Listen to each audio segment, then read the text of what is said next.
Nos levaron nun coche, nos levaron á comisaría, que daquela era no Castro, e despois da comisaría xa nos ingresaron na cárcel.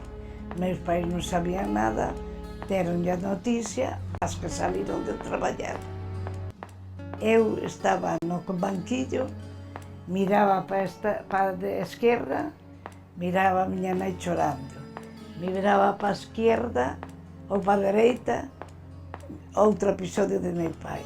E así tivemos o juicio, nos pediron, viña a petición de 30 anos de prisión como se mataras a alguén. Entón quedamos en 12 anos e un día. E así marchamos, chegamos a Tarragona.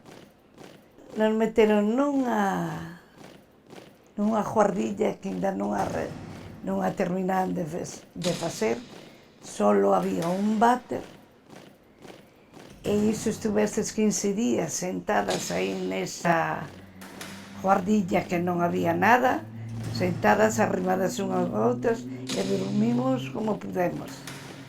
Un tren que traía 4.000 mulleres, pero como as vacas, a granel, en vagón, sin asientos, sin nada, hasta que despois nos levaron ao final para Gerona, que foi o último.